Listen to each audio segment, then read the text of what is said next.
Doctor R P. Diwakar, director Bindu diagnostics private limited, आप सभी को इस वीडियो के माध्यम से बिंदु डायग्नोस्टिक्स में जो हम लोग सीबीसी करते हैं उस मशीन का क्या विशेषता है उसके बारे में संक्षिप्त में कुछ बताने की कोशिश कर रहे हैं। सीबीसी के टेस्ट के बारे में इतना कॉमन है, आप लोग सभी लोग जानते हैं। और ये जो हम लोग जिस सिस्टम को यूज़ करते हैं एक्चुअली बेकमैन कुल्टर जो कंपनी का नाम हुआ और इसका DXH 800 मॉडल हुआ और इसको हम लोग बोलेंगे कि ये फ्लोर टॉप मॉडल है। मतलब पूरा मशीन जो है फ्लोर के साथ अटैच है। एक मशीन हम लोग पहले यूज करते थे जिसको कि टेबल के ऊपर में रखते थे, छोटा मशीन होता था, तो उसको हम लोग टेबल टॉप मॉडल बोलते थे। तो फ्लोर टॉप मॉडल जो है एडवांस्ड मॉडल हुआ इसका और बेकमैन कुल्टर का ये सबसे लेटेस्ट मॉडल है जिसमें कि रिएजेंट वगैरह सारा चीज़ पूरा इसी के अंदर में इनबिल्ट है और कुछ मैंने इतना इजी है काम करना। एक तो कन्वीनियंट है काम करना, दूसरा क्या है कि रिपोर्ट भी बहुत शॉर्टेस्ट टाइम में हो जाता है और रिपोर्ट के एक्यूरेसी के बारे में उसके बारे में कुछ भी बोलना मैंने क्या हम कह सकते हैं, रिपोर्ट अल्टीमेट है, बस एक लाइन में बोलेंगे। तो सबसे पहले सपोज कीजिए कि कोई पेशेंट आते हैं, रजिस्ट्रेशन पर आएंगे और अपना रजिस्ट्रेशन करवाएंगे कि हमको सीबीसी टेस्ट करना है। तो उनका रजिस्ट्रेशन करने के बाद वहाँ काउंटर पे उनका नाम लिखाएगा और उसके बाद एक कंटेनर वहाँ से निकलेगा, उसमें बार कोड, जैसे ये पेशेंट आए तो इस तरह से बार कोड लगा हुआ सीबीसी, इनका नाम लिखा रहेगा, आईडी नंबर रहेगा, एज रहेगा। तो इस तरह से ये कंटेनर पर जो ईडीटीए में सीबीसी करते हैं वो उसको उनके पेशेंट के हाथ में ये ट्यूब दे दिया जाता है बार कोडिंग करने के बाद, और बोला जाता है कि आप बगल में कलेक्शन का जो टेबल सब है वहाँ चले जाइए और वहाँ पे लोग बैठते हैं और जाके पेशेंट का जो सैंपल लेने के बाद फिर इसमें प्रॉपरली इसको है ईडीटीए, तो इसको प्रॉपरली के बाद और वो सैंपल ऊपर आ गया। अब सैंपल ऊपर आने के बाद सीबीसी करना है। तो सीबीसी चूँकि होल ब्लड से करते हैं तो इसमें सेंट्रीफ्यूज का भी कोई ज़रूरत नहीं है। तो सैंपल ऊपर आया और उसके बाद अब इसमें करना क्या है, ये बहुत सारा रैक है, सैंपल रैक, जैसे कि 5 एक में डाल सकते हैं। तो कोई भी रैक जो खाली है उसको उठा लेंगे, लेकिन सैंपल इस तरह से रखेंगे कि इसका बार कोड सामने से फेस करे, ऐसे नहीं रखना है क्योंकि मशीन में ये मशीन खुद ब खुद बार कोड को रीड करेगा और वो रीड करने के बाद पता करेगा कि कौन सा सैंपल आईडी का कौन सा पेशेंट का ये सीबीसी है। तो मैनुअली कुछ लिखना नहीं पड़ा। अब इतना करने के बाद सीधे क्या करना है, ये सैंपल होल्डर को यहाँ पे रैक के में रख देना है और उसके बाद आपका काम ख़त्म हो गया। मशीन अगर अभी चलते रहता तो यहाँ पे लाइट जलता और आगे ट्रैक चला जाता इसके अंदर में जाने के बाद वो पूरा ट्यूबिंग वो अपने से मिक्स करता और उसके बाद हम लोग कैप भी नहीं खोले हुए हैं, उसमें से मैंने अपने से ब्लड उसको लेने के बाद सक करता जो नीडल है उससे,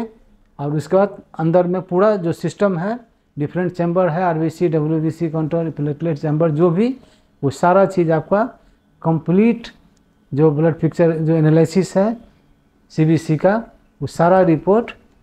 और वेरी सरप्राइजिंगली कि ये 45 सेकेंड में और 1 मिनट में हम कर सकते हैं मैक्सिमम, वो रिपोर्ट आपको यहाँ पे जो मॉनिटर है इस पर रिपोर्ट आ जाता है आईडी के साथ। और उसके बाद क्या होगा, चूँकि मशीन चालू करने से पहले इसमें हम लोग को लेवल 1, लेवल 2, लेवल 3 तीनों तरह का हम लोग कंट्रोल हर दिन लगाते हैं। कंट्रोल लगाने का मतलब है कि वो भी एक तरह का सैंपल हुआ और वो जैसे लेवल 1 मतलब लोअर साइड का सैंपल जिसका वैल्यू होगा, लेवल 2 मतलब बीच का जो उसका वैल्यू होगा, और लेवल 3 जो कि कोई भी टेस्ट का, जैसे कि मान लीजिए हीमोग्लोबिन बहुत ज़्यादा दे रहे हैं तो लेवल 3 अगर कंट्रोल पास किया हुआ है तो इसका मतलब हम कितना भी हाई दे रहे हैं तभी मेरा रिपोर्ट तो ठीक है, क्योंकि जो कंट्रोल जब हम जिसका यूज करते हैं उसी के साथ उसमें उसका वैल्यू भी दिया गया रहता है कि इस सैंपल को लगाइएगा तो आपका हीमोग्लोबिन इतना आना चाहिए, और उतना अगर सिस्टम दिया और देख रहे हैं कि कंट्रोल मेरा मैच कर गया, तो उसके बाद सीधे सैंपल नीचे से आया और सैंपल रैक में उसको रख देना है और ना कुछ नाम लिखना है, मशीन खुद बारकोड रीडिंग करेगा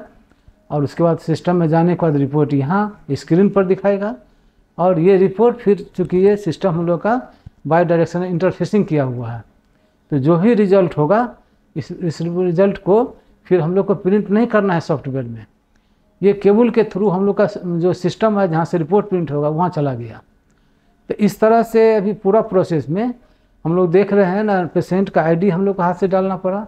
जो कि क्लरिकल मिस्टेक होगा, ना हम लोग का प्रिंटिंग करना पड़ा रिपोर्ट को, तो प्रिंटिंग रिपोर्ट भी नहीं एरर नहीं हो पाएगा। और उसके बाद अगर कोई क्रिटिकल सैंपल है तो पेशेंट का कुछ हिस्ट्री लेना है। और दूसरी बात है कि अगर सैंपल का कुछ एरर है,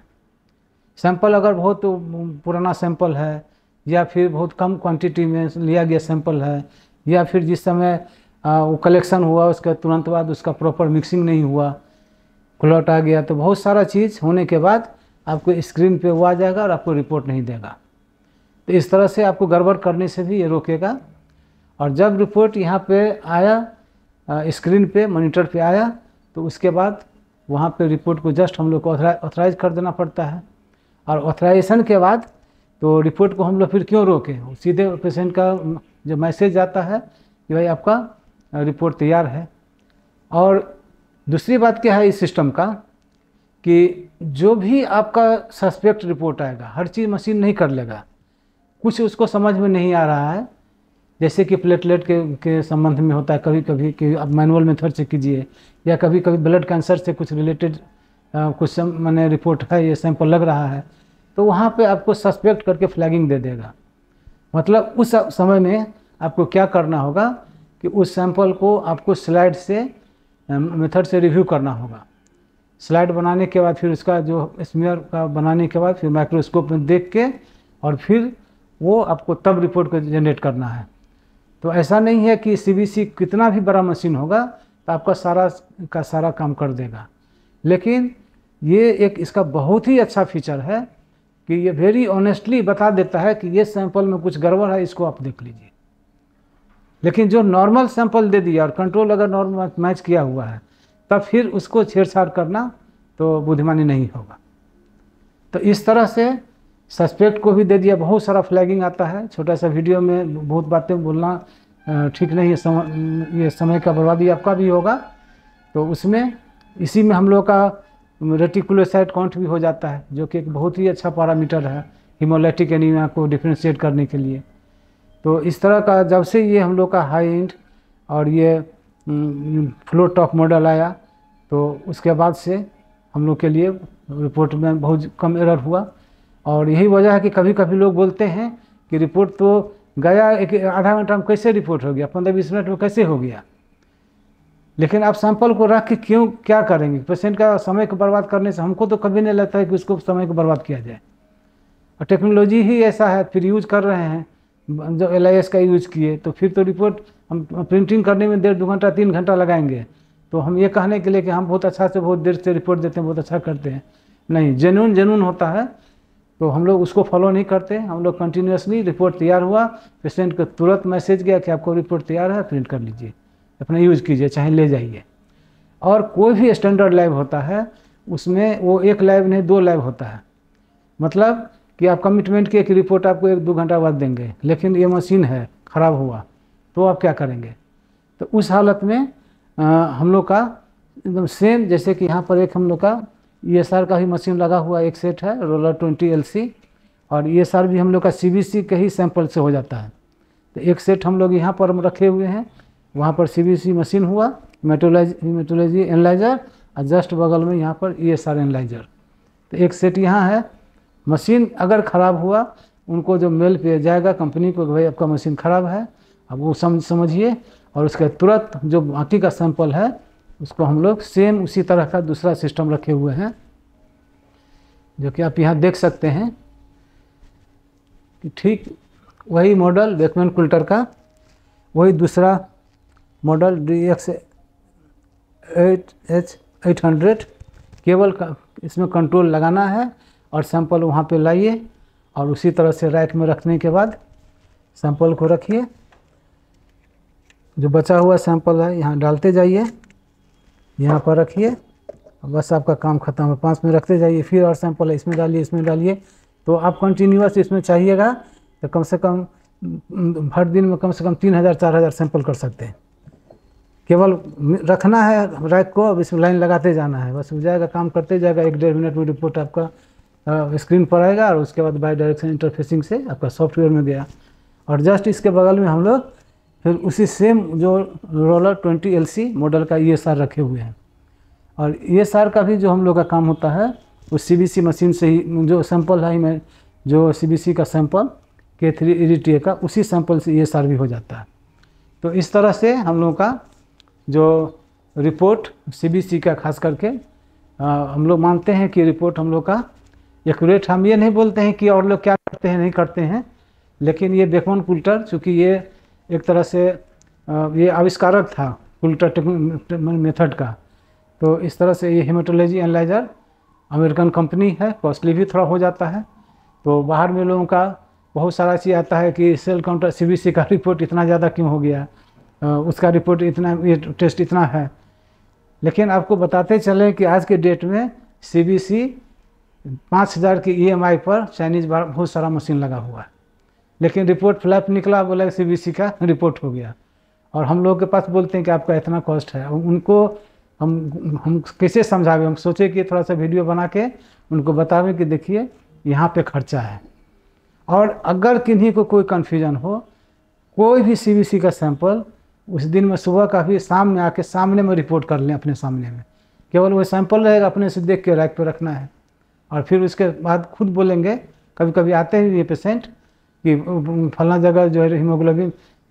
3 नॉर्मल था, आप दे दिए 3.5, तो बोलते एक बार चलिए फिर सिस्टम के बाद, तो वो सेम टू सेम रिपोर्ट करीब करीब आ जाता है। तो इस तरह से रिपोर्ट का